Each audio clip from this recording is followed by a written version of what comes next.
Hello friends, welcome back to our channel. അപ്പോൾ ഏതൊക്കെയല്ലേ വരാൻ പോണത്? അപ്പോൾ ഇന്നൊരു അടിപൊളി ചില്ലി ചിക്കൻ ബിരിയാണീൻ്റെ റെസിപ്പി പറഞ്ഞുതരാം കേട്ടോ. നല്ല ടേസ്റ്റി ആയിട്ടുള്ളൊരു ബിരിയാണിയാണ്. അപ്പോൾ എന്നും ഒരേപോലെ ബിരിയാണി ഉണ്ടാക്കി മടുത്തിട്ടുണ്ടെങ്കിൽ ഇതുപോലെ ഒന്ന് ട്രൈ ആക്കി നോക്കൂ, അടിപൊളിയാണ് കേട്ടോ.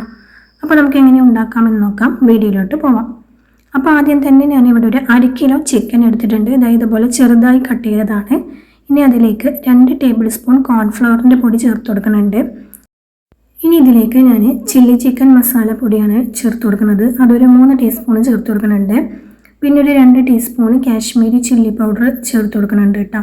ഇനി ആവശ്യത്തിനുള്ള ഉപ്പും കൂടി ചേർത്ത് കൊടുത്തിട്ട് നല്ലപോലെ കൈ കൊണ്ടൊന്ന് കുഴച്ച് മിക്സ് ആക്കിയിട്ട് നമുക്കിതൊന്ന് മാറ്റി വെക്കാം കേട്ടോ. അപ്പോൾ ഇതിലേക്ക് ഒരല്പം തൈരും കൂടി ചേർത്ത് കൊടുക്കണം, അതിനെ വിട്ട് പോയതാണ്. അപ്പോൾ അതും കൂടി ചേർത്ത് കൊടുത്തിട്ട് നമുക്ക് നല്ലപോലെ തന്നെ ഒന്ന് കുഴച്ച് റെസ്റ്റ് ചെയ്യാൻ വെക്കാം. അപ്പോൾ ബിരിയാണി ഉണ്ടാക്കിയെടുക്കാനായിട്ട് ഞാനിവിടെ ബസ്മതി റൈസാണ് എടുത്തിട്ടുള്ളത് കേട്ടോ.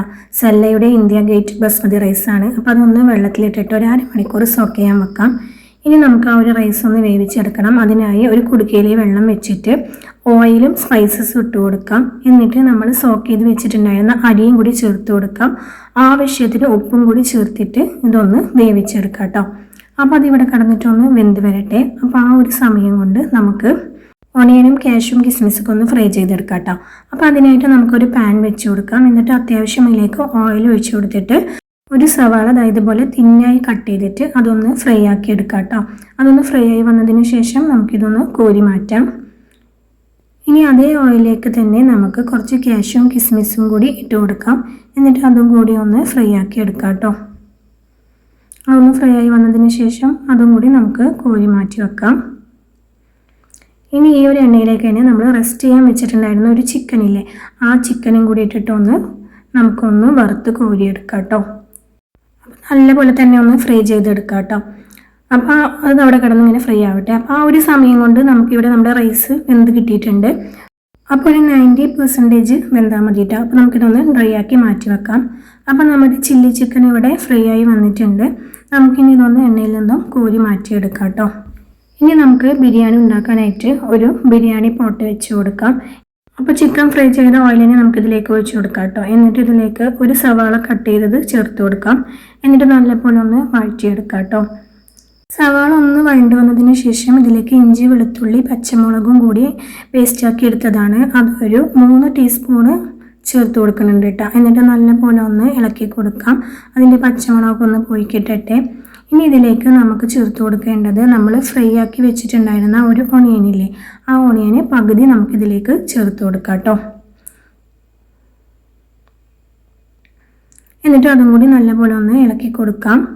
ഇനി ഇതിലേക്ക് ഞാൻ എടുത്തിട്ടുള്ളത് ഒരു തക്കാളി, വലിയ തക്കാളിയാണ് കേട്ടോ. അപ്പോൾ ഇതുപോലെ ചെറുതായി കട്ട് ചെയ്തതാണ്. അപ്പോൾ അതും കൂടി ചേർത്ത് കൊടുക്കാം. വളരെ കുറച്ച് ഇൻഗ്രീഡിയൻസ് മാത്രമേ ഈ ഒരു ബിരിയാണിക്ക് ആവശ്യമുള്ളൂ കേട്ടോ. അപ്പോൾ അതും കൂടി നമുക്ക് ചേർത്ത് കൊടുത്തിട്ട് നല്ലപോലെ ഒന്ന് വഴറ്റിയെടുക്കാം. തക്കാളി നല്ലപോലെ ഒന്ന് സോഫ്റ്റായി വരട്ടെ.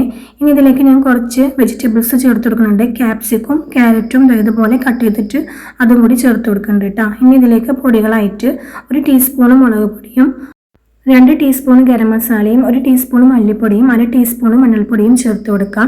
ഇനി ഇതിലേക്ക് ഒരു 1/2 ടീസ്പൂൺ കുരുമുളക് പൊടി കൂടി ചേർത്ത് കൊടുക്കാം കേട്ടോ. എന്നിട്ട് നല്ലപോലെ ഒന്ന് പച്ചമണം കളഞ്ഞെടുക്കാം. ഈ ഒരു സമയത്ത് നമുക്ക് മല്ലിയിലയും പുതിനയിലയും കൂടി ചേർത്ത് കൊടുക്കാം കേട്ടോ. എന്നിട്ട് നല്ലപോലെ ഒന്ന് ഇളക്കി കൊടുക്കാം. ഞാൻ ഇനി ഇതിലേക്ക് ഒരല്പം സോയാ സോസും കുറച്ച് കെച്ചപ്പും കൂടി ചേർത്ത് കൊടുക്കുന്നുണ്ട്. എന്നിട്ട് നല്ലപോലെ ഒന്ന് വഴറ്റി കൊടുക്കാം. ആവശ്യത്തിന് ഉപ്പും കൂടി നമുക്കിതിലേക്ക് ചേർത്ത് കൊടുക്കാം കേട്ടോ. ഇതെല്ലാം കൂടി വഴറ്റിയതിന് ശേഷം നല്ല പച്ചമണം മാറിയതിന് ശേഷം നമ്മൾ ഫ്രൈ ആക്കി വെച്ചിട്ടുണ്ടായിരുന്ന ആ ഒരു ചിക്കൻ പീസ് കൂടി ഇതിലേക്ക് ഇട്ട് കൊടുക്കാം. എന്നിട്ട് നല്ലപോലെ ഒന്ന് യോജിപ്പിച്ചെടുക്കാം. ആ മസാലയിൽ ആ ചിക്കനൊന്ന് നല്ലപോലെ ഒന്ന് യോജിച്ച് വരണം. അപ്പോൾ നല്ലപോലെ തന്നെ ഒന്ന് വഴറ്റി കൊടുക്കാം കേട്ടോ. ഇനി നല്ലപോലെ വഴണ്ട് വന്നതിന് ശേഷം നമുക്കിതിൽ നിന്നും ചിക്കൻ പീസ് മാറ്റി വെക്കാം കേട്ടോ.